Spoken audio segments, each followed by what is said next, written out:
I'm about to feed them to the sharks right now. Get them hype right now. Yeah. You know the ground is up. Yeah. Everybody that trains, you know the game. Yeah. So let's get it. Slap it up, bump it, and roll. Hey. Yeah, that's the way that it goes. Ain't no better way to better yourself in this game. You're feeling the growth. That's time on the mat. We put in the work. Believe it ain't easy, I know. But we train for the love of the game, the love of the art. Now slap it up, bump it, let's roll.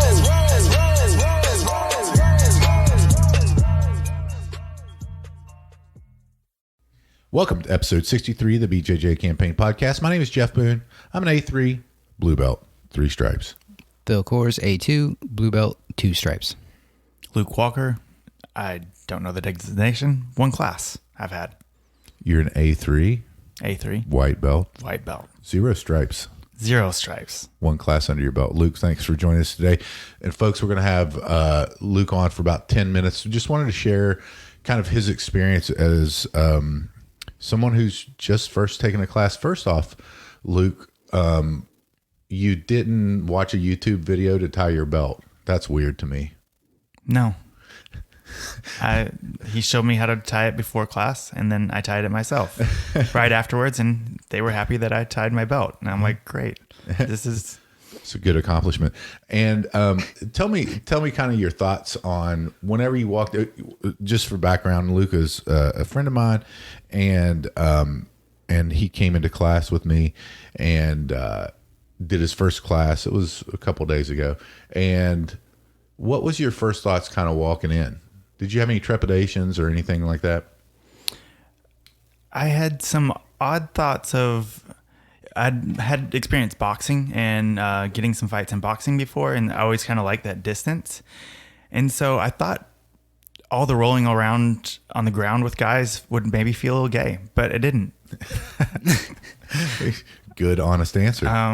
So that was went away out of my head really quickly after I was busy just working on techniques. But I ended up really loving the mental aspects of like trying to figure things out about what to do, or to feel out the timing, or to just know how to counter, or what someone's trying to do, and then how I can defend it. And that's just, the mental aspect was extremely invigorating. Yeah, no, for sure. I mean, that's one of the things that attracts most people, I think, to jiu-jitsu. Coming out of it, are you going to seek further training?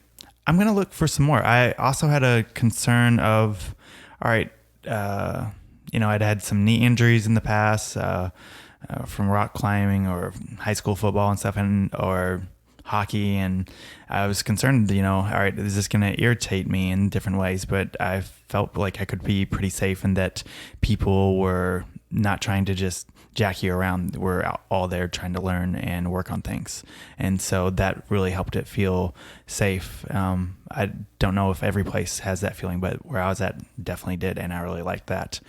But so that made me feel like I could go ahead and find somewhere to train and learn more and enjoy working on this sport. Yeah, no, I think by and large, most places have a really good, safe culture. Otherwise, they're not going to be in business very long. But that's not really the case, say, with CrossFit. I see a lot of people getting injured all the time in CrossFit, and people are still addicted and love it and do it, and people screw up their bodies doing it. But it's also, there's aspects of it that are really enjoyable. So no, for sure. I mean, it's just, and how old are you, Luke? I'm 40. So, yeah, I mean, CrossFit's a lot of explosive movements, and I've done it too. I actually enjoyed it whenever I did it, but I knew my body wouldn't take those explosive movements all the time. I was going to do it to supplement. Actually, a friend took me just to see what it was like, and I did really enjoy it, but not something that I could sustain, especially with jiu-jitsu, and that was my primary goal, was jiu-jitsu. CrossFit was just to get stronger for jiu-jitsu. It's good to be focused. Mm-hmm. Yeah.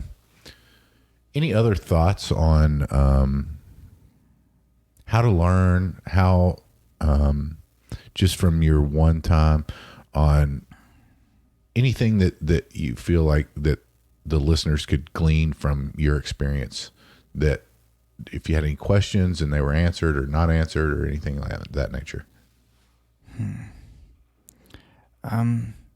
just learn by doing. I watched some videos and stuff after the class and all this different stuff, and it didn't compare to how much I actually learned in the class and actually feeling what was going on. So, just that kind of ties back into my boxing background.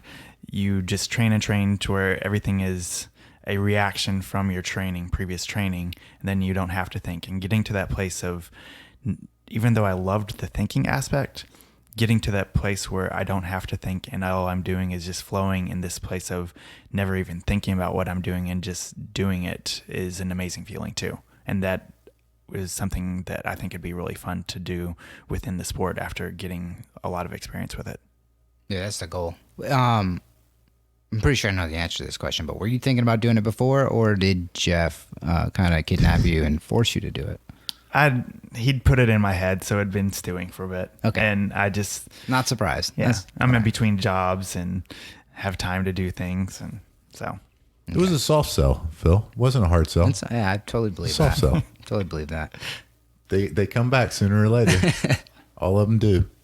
Okay. Yeah, no, I was just curious if it had been something you wanted to try for a while, or if it was just kind of popped in your head and you're just open to trying it. Combination of those two things. Okay. I'm open to checking out lots of things. I went and checked out a Muay Thai class that morning for the first time also at the same place. I actually felt a little bit more jacked around from the Muay Thai class, but back of my neck it was a little sore from people pulling on it than actually the jiu-jitsu. So I could see more long-term playing around with the jiu-jitsu than the Muay Thai. Mm-hmm. Anything you'd say to somebody who is thinking about taking a class? Make sure that it feels like a safe place to you. It helps if you know someone, but if not, just see if you feel comfortable and can be relaxed while you're learning. And if you don't feel like you're safe while you're learning, just be okay with stepping out and stepping back from things. But as long as you feel safe and you're learning something new, just go for it. You don't really know until you experience it. Mm-hmm. Don't try to learn from thinking too much about things. Just go do it. I think it's great advice. I think it's great advice for everybody. And Luke, thank you for being here. Is there anything else? Any place that people can follow you? Instagram? Anything? I don't do a lot of social media. I guess growing up out in the country, I'm just a little bit old.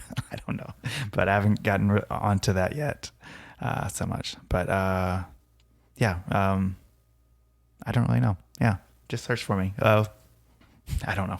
Thanks. Luke Walker. Yeah, absolutely. And thank you very much for having me. Absolutely. Thanks very much, Luke. Thank you. Next, I want to give a shout out to Eddie at Speed Pro East Bay. Thank you for your sponsorship. His sponsorship is over now. So if anyone else wants to help sponsor the BJJ campaign, get up with me or Phil, and we'll cut you a nice demo. Mm-hmm. You know, and we move tons of product. But anyway, big thanks to Luke for being on. Really appreciate that and his perspective on his first class. The first thing I want to talk about is the Bo Nickal Gordon Ryan match. Did you get a chance to watch it after? I didn't watch the whole thing. I saw what I needed to see, the cut down version. I didn't see his I saw pictures of the scissor takedown, which yeah. I like. I think it's kind of cool. Apparently it's highly dangerous. Well, if you do it wrong, yeah. I mean, you buckle a knee or anything like that, yeah. So I saw the pictures of that, and then I saw him just giving his back as when Bo Nickal suplexed Gordon Ryan. Yeah. And then I saw the triangle where he got slammed and stuff, and then tightened it up. It wasn't that much of a slam. Yeah. It was a little bit. Yeah. He's a big dude. It's probably super hard to pick him up when he has I'm sure it's a pretty good triangle locked in. It's I'm sure pretty hard to pick that guy up. Maybe not as good as mine, but yeah. Yeah, true. I don't think there is one. But yeah, I saw it was cool because he was doing the triangle he had the armbar threat at the same time, got picked up, got slammed, and John says it all the time with that stuff. It's like, you know, you get slammed and either sometimes it'll break it open and other times it just locks it in even tighter. And it looks like that's what happened because he tapped pretty fast after that. Yeah, really quickly. And you didn't miss much in the first, I think, 13 minutes of the match. It was a lot of Bo Nickal running and Gordon Ryan trying to do that scissor takedown, of which he did 3 times. And then I think he got the first 2. By the way, whenever it went to the ground, it was 2-2. So he got the first takedown. I think they called it it was kind of ambiguous how they called it. It was after the first one, and it looked like they called it because Bo Nickal was fleeing the mat from the scissor takedown attempt, and he was down. Do they do that in wrestling? Yeah. Mm-hmm. If you're fleeing the mat, it's a caution. That takedown. Oh, yeah, of course. It's a counter to the single leg. Okay. A lot of times. So a little different entry than what Gordon Ryan was doing, but whenever someone has the single leg up, and it's a late single leg defense, because you know the early single leg defense is you get your foot down and around their inside leg so that you can pry your leg down. But this is a late takedown defense whenever they already have the single leg cross body, and then you go down to your hand and use the leverage from your leg in the front, and then go behind the knees and twist your hips as you're going down. So yeah, I actually did that in a couple of matches in wrestling. It's a pretty effective counter to the effective counter to the single leg. Obviously, if you're late, you know, you don't want that to be the case, but it is something that you can put out there. But yeah, I mean, I think it was great for both wrestling and I think especially for jiu-jitsu. I think, you know, I saw on Flow Grappling, there was a lot, because, you know, Flow Grappling is also Flow Wrestling, and there was a lot of stir, and I can see a lot more wrestlers getting into jiu-jitsu after that match. Yeah, he started, is he trying to get a match with somebody else that wrestles? And what he's calling it scrimmage wrestling, which I don't. Yeah, I'm going to butcher this. Billy Downey, that's the guy. Yeah, I think Billy Downey. I don't know if that's the right name, but I saw that. Okay. Incredible world-class, world champ wrestler. Okay. And a rule set more suited towards wrestling than grappling. In other words, what I understood of the rule set for that was it was going to be a point for a takedown and a point for a submission. Mm-hmm. Right. So so basically you nullify the guard pull because it's considered a takedown if you get a submission. You know what I mean? Mm-hmm. So it's honestly, I mean, that rule set benefits the wrestler, in my opinion, and I think that Billy Downey would certainly win. It also seems if he gets taken down, but he can work to a submission, it ties it. What's that? If he gets taken down but works towards a submission on the ground, it ties it. It's going to come down to the last takedown. And if that last takedown is before a submission, because he's going to take you down first. More than likely, Gordon Ryan's going to 1-to-1 submit him for every takedown that he gets. That's what I'm saying. So basically, it's going to be a big back and forth for the entire match, and then the last takedown, if he does it with 15 seconds left, he's probably going to win. Yeah. Right? You know, so I'm not. I think that's what the rule set is, and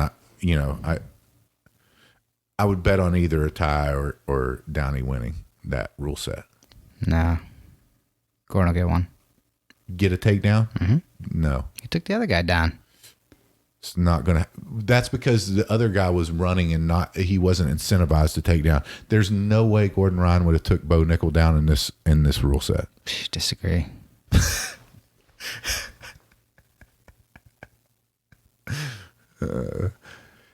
Once again, Phil, you're wrong. I'm just ahead of the curve. Let's see. So yeah, I think first off, I think it's great for both sports, and I see really no downside to it. I mean, Bo Nickal probably made the most money at wrestling that he's ever made in his life. Yeah, which I think is kind of sad, quite honestly. because it's a great martial art, wrestling is, and there should be more opportunity out there. But yeah, I think that we're going to see more and more of this. I don't, and I encourage it. I think it's great to watch. I think it's, this one was a little boring because of the rule set. I think they can probably tweak the rule set to make it more exciting. You'd still watch again, though. I mean, that doesn't matter. You'd still watch again. For sure. 100%. I don't think that really matters. Yeah, I'm not going to miss that. Yeah. I mean, I've already got the Flow subscription, so why not? Yeah. I mean, I still watch UFC. I think most of those fights are boring. So every once in a while. How dare you, Phil? Yeah, sometimes exciting things happen, but most of the time it's pretty boring. It's the best way to grow it, though. I totally agree with you. Yeah. You have to get the people that are going to draw the biggest crowds, and that's going to help, get the interest. And to Luke's point, I mean, wrestlers aren't scared of close contact. That's a great thing about getting them into jiu-jitsu. It's really natural to be on the ground grappling. So yeah. Let's talk about your newfound love of leg locks. We'd call you a leg lock specialist, I think, now. Watched a lot of DVDs now. Mm-hmm. I still don't know what's going on, but I've watched a lot of DVDs, so I'm a certified specialist. Definitely not an expert like Dean Lister, like we pointed out with Dean Lister, because he knows how to do everything else as well. Mm-hmm. And that was a bummer, by the way. Dean Lister had to pull out of the Craig Jones one. Yeah. Oh, sucks. I was so looking forward to that, but I think Gilbert Burns stepped in for him, and that's actually Thursday night before the podcast week. It's Thursday night on UFC Fight Pass. But yeah, that was a bummer. The quintet thing. Yeah, it's a quintet. What happened to Dean? Jocko popped his shoulder. Oh. He said in his post that it wasn't anything Jocko did. It was an old injury. And you remember the first year he had a shoulder injury whenever he was at Origin Immersion Jiu-Jitsu camp. So I guess it's something there. I thought he had surgery on it though. He did. Did he? Okay. Yeah. Eesh. I think he had surgery right before that. Like he was recovering, so he wasn't able to roll, but he was able to like teach and stuff. Yeah. Yeah. So that's kind of a bummer. But yeah, so let's talk about that because, and folks, by the way, I think it bears reminding the listeners we're blue belts and not at all experts on anything jiu-jitsu. Mm-hmm. But we are enthusiastic learners. Yeah. And I think you and I both struggle with this, and that is the best way to consume the tutorials.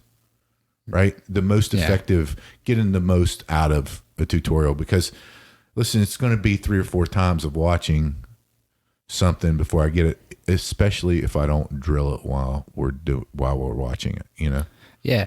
So I was thinking about that a lot, I guess, because I've been watching so many of them, trying to figure out how to do it and everything. But thinking about how many times I've seen like an Americana or something.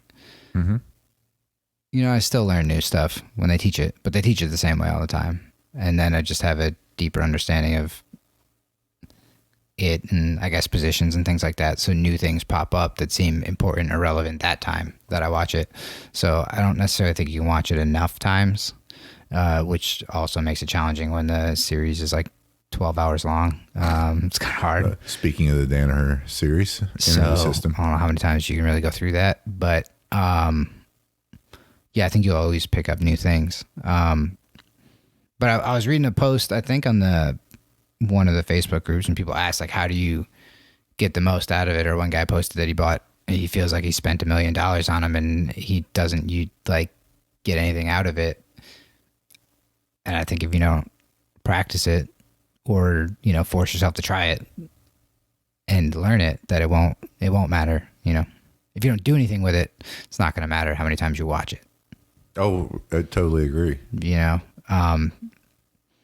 And I would go a step further in saying, hey, so yeah, obviously it's great resource material, right? Because you're not always going to be prepared to hear everything in the tutorial itself. And so if you stick with the few things that kind of resonate with you and have a training partner partner like you and I who are willing to go in, put in the extra hours, keep the, take the iPad, put it right beside the mat, go over the stuff that we want to go over, then probably that, and I don't know this, but then probably that will open up more questions, and then you can review the other parts of the tutorial and then kind of learn from that. So it's kind of a very similar method to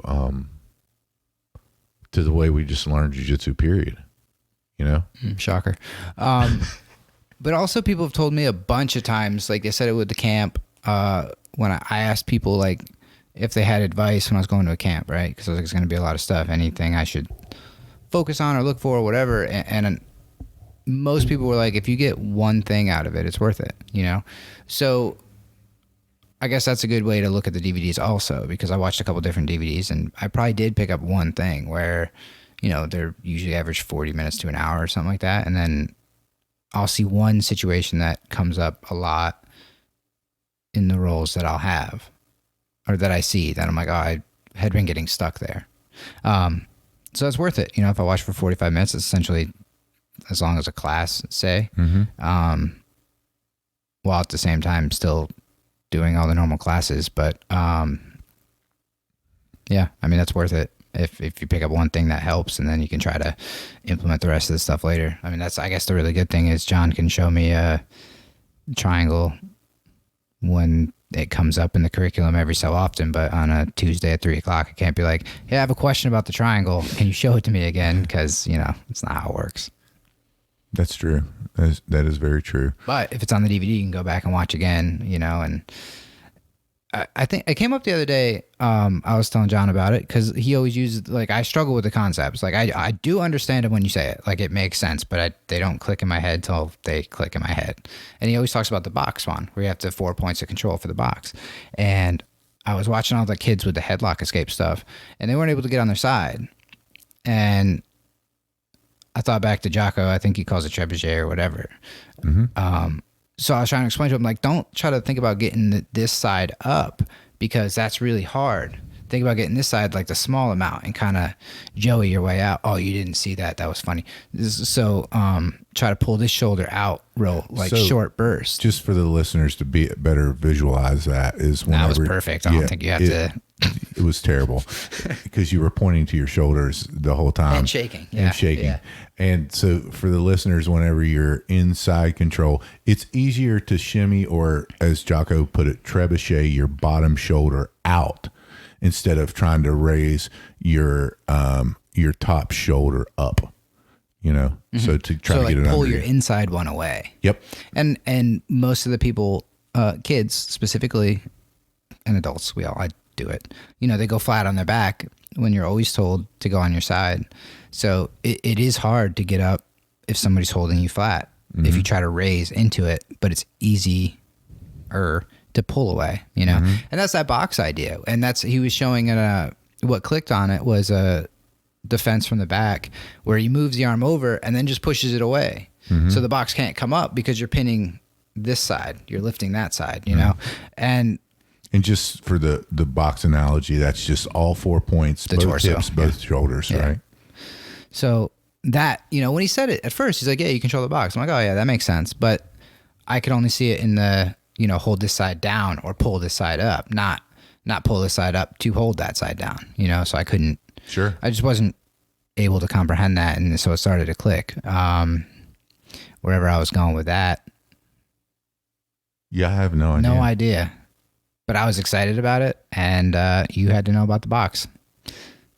Yeah. Now you know. Yeah. I forget totally where I was going with that. That's okay. Yeah. No, I don't know.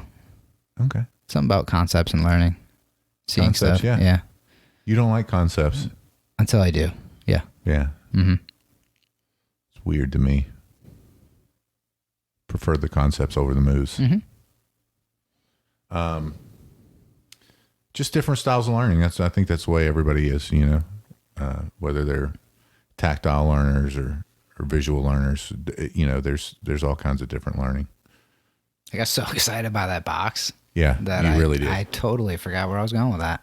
Coffee all hit right in the middle of that. Yeah. So Phil gets excited about the box, folks. Anyway, yes. Everybody should.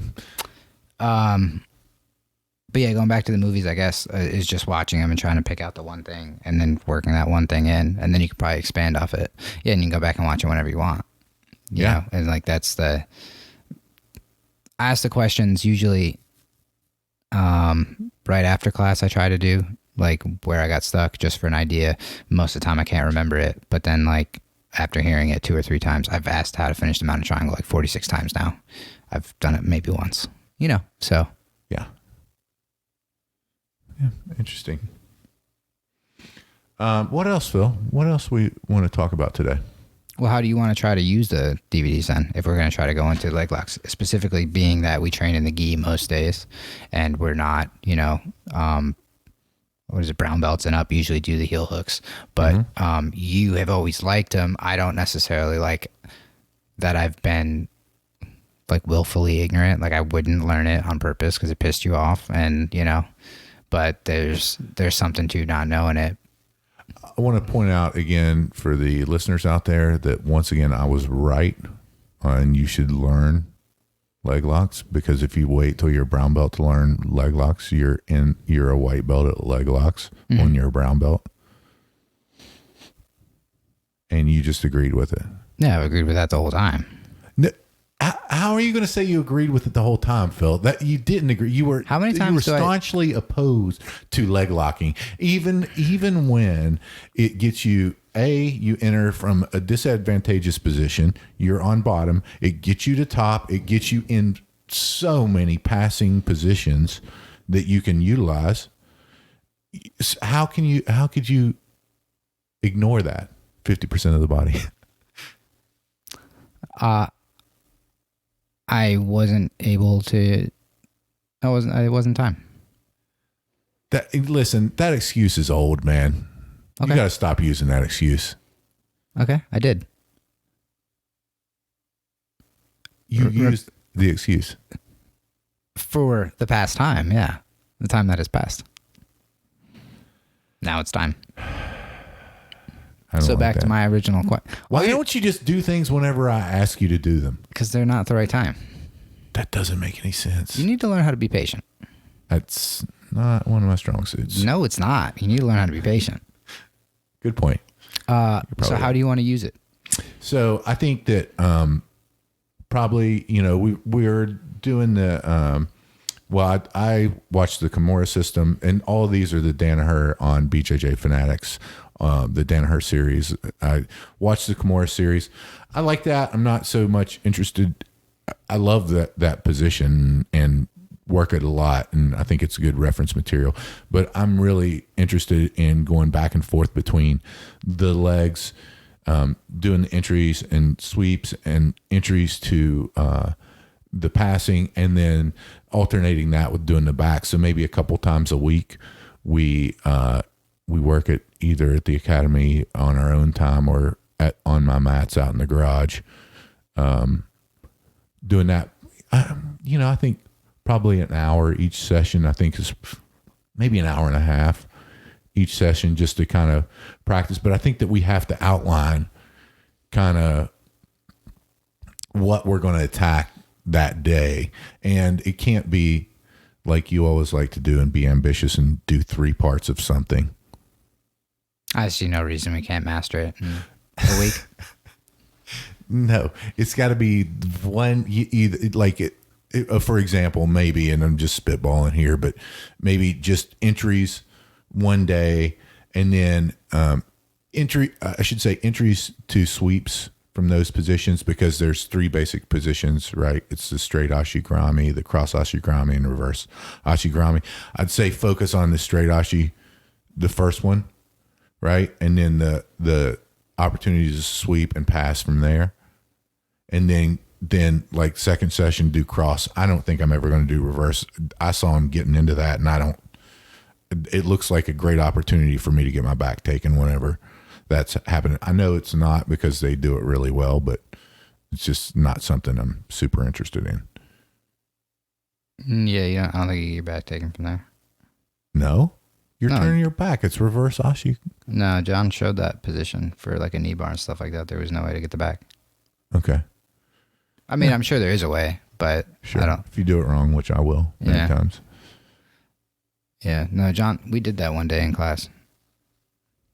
But then I think that whatever we learn from this, obviously we share with the listeners to see, hey, is this a good way to do it or not? And by the way, folks, if you have experience with this and you want to share on the Facebook group, BJJ Campaign group page, please do, because we're super interested in what's worked for you may work for us, or it may not, and vice versa. Yeah.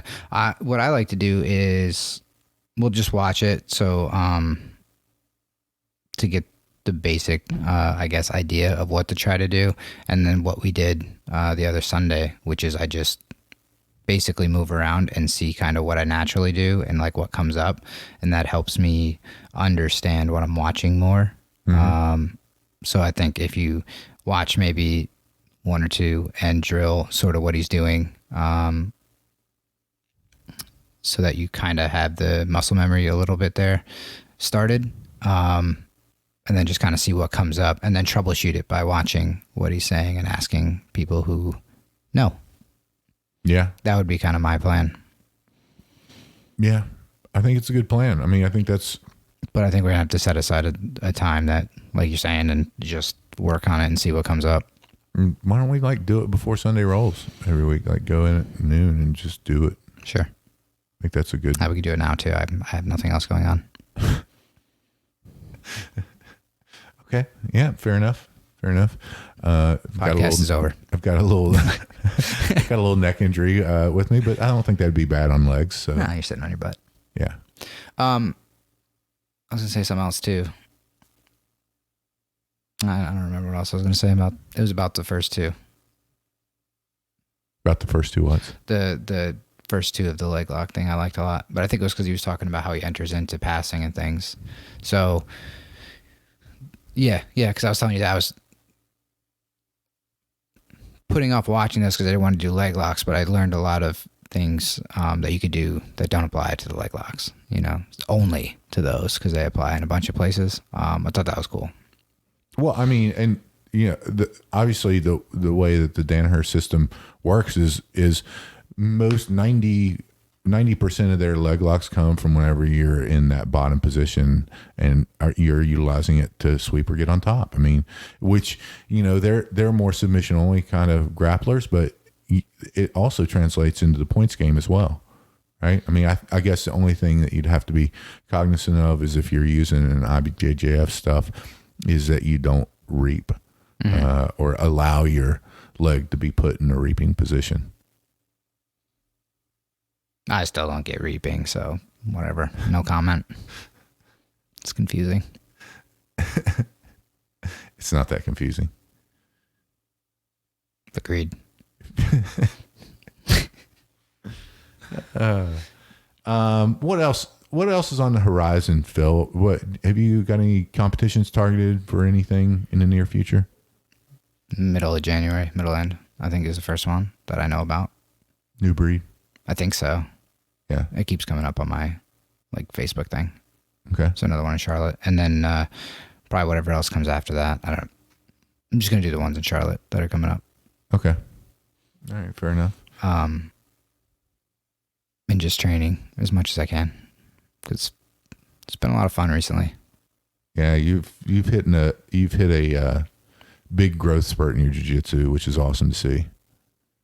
So a lot of things making sense. It appears to me with you just watching, and it was fun.